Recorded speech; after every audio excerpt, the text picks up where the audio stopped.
Welcome back to the Ed Block Courage Cast live from Radio Row. I'm Dave Stumble, that's Dwayne Brooks. We're working on finding Clem Clemens. He is somewhere lost. Clem?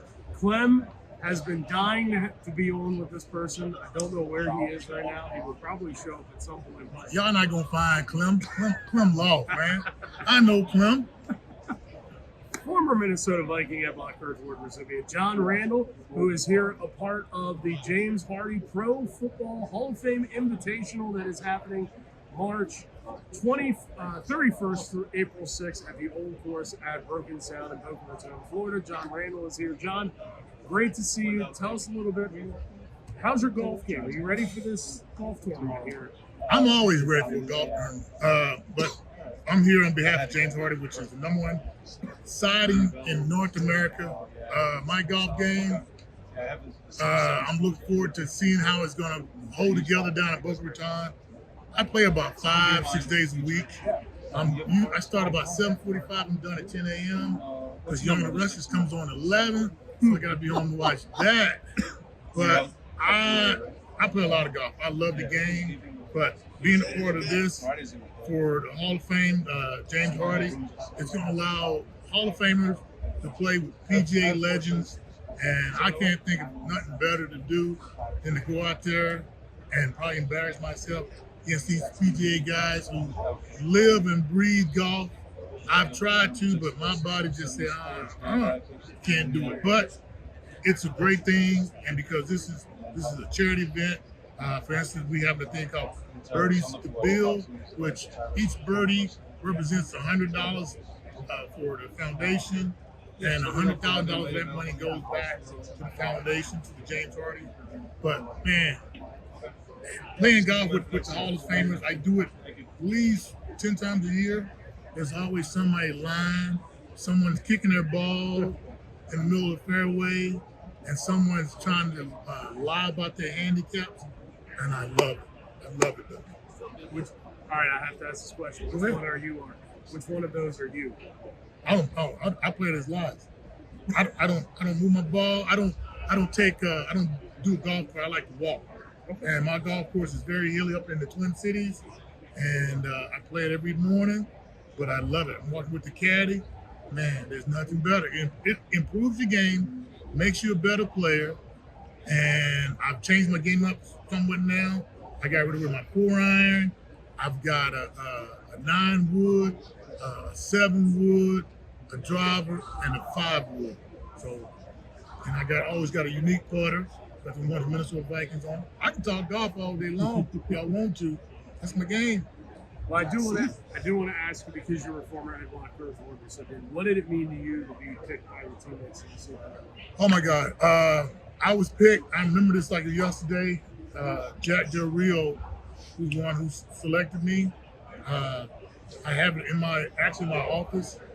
And what's so awesome about the award, besides being the Minnesota Viking representative, was the charm that came with it, with the child on it, showing having arms too small to fight back.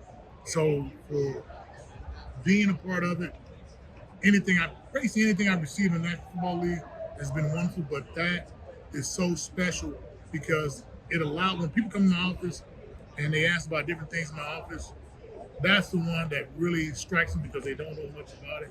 But when I begin talking about it and saying how much I appreciated being a part of it and representing the organization, it's one of the most wonderful awards that I've received. So tell us a little bit about your injury history. What's the worst injury you've ever experienced? So I've only got injured maybe really 3 times, but one was a thumb. I had 3 pins put in. I played with that. So that wasn't a big injury. I sprained my knee. I played with that. But I think the biggest one was I got a bruised sternum. There he is. What's up? But I got a bruised sternum, and I had to miss about 3 weeks of training camp. But that was probably the most severe injury I ever had. I have a high tolerance, and so I'm able to do things that normal people probably couldn't do. I played with a high ankle sprain. I sprained my ankle numerous times. Played with it. Played with a hyperextended elbow. Did it. Yeah. Dislocated shoulder, broken ribs. It was a different time back then. Oh yeah. The game was more authentic. I'll say that, which is a nice word, authentic. But I think the guys, the rules now, the game has changed. It's safer.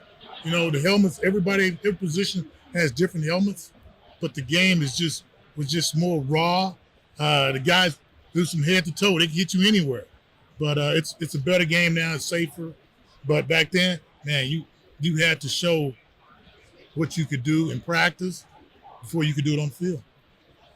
John Randle was my mentor, and he showed me how to play for blood.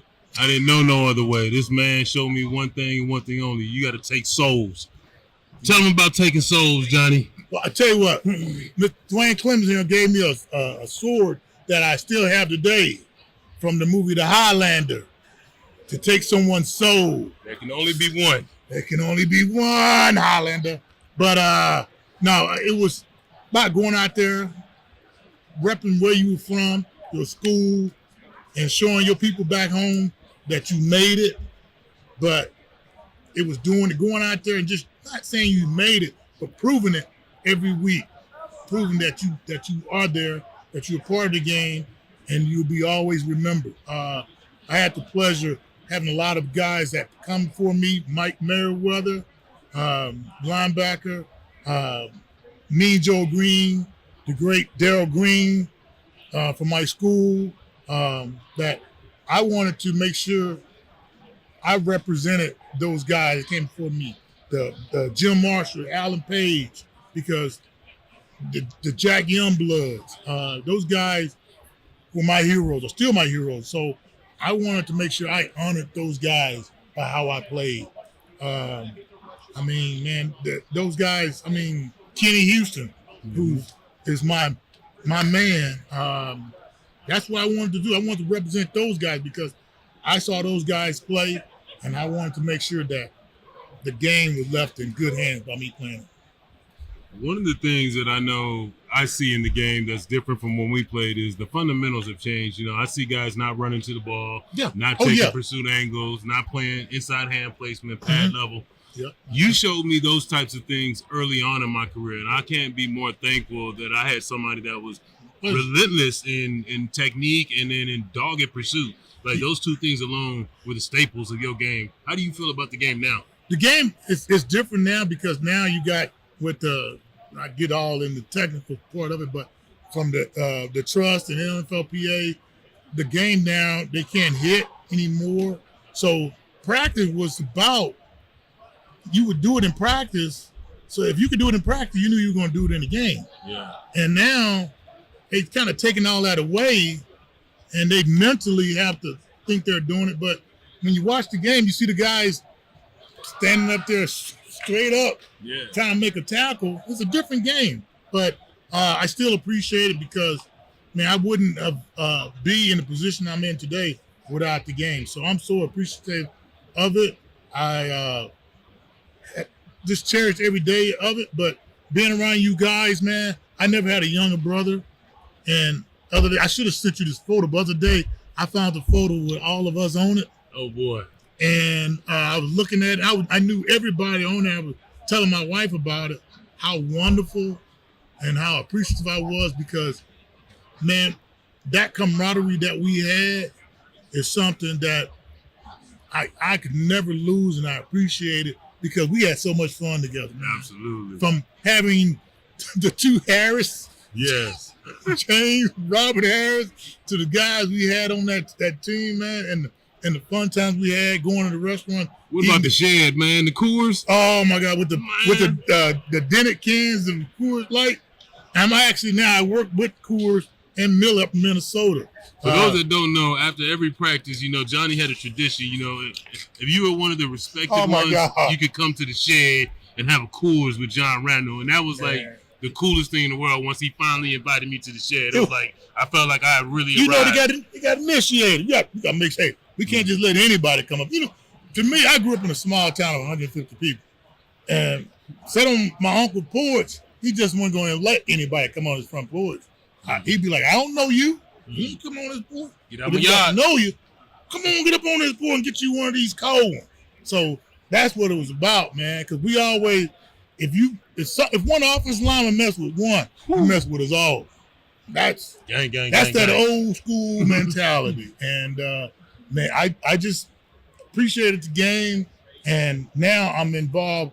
I do the combine every year with all the defensive linemen. And so I'm always sitting there talking to them, listening to them, and telling them, I'm like, man, you guys I feel like Denzel from Train Day. Man, you're in something special right here. Hey, there's so many guys want to be here. So You got today and today, today only. Show me what you got, Jay. You're right. Hey, but who you go along with this? What about some of the characters like Bob Sapp Oh, that you my played God. with? We played with some real characters. Dude, Bob Sapp was. I remember one night we took this dude Bob Sapp. He's part of that MMA fighting. What I tell you, Charlie! Another one of our D linemen. We in the house. this dude Bob Sapp, man, he was from.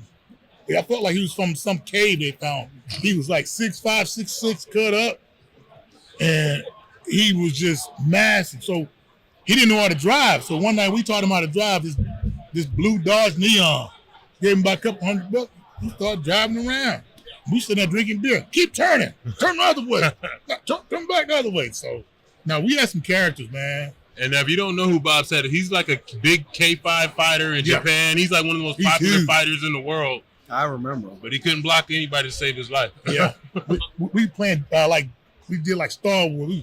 We bull rush him, hit him with that hand. He would just fly back. He'd be like, pull that hand back. Oh, like Bruce Lee, man.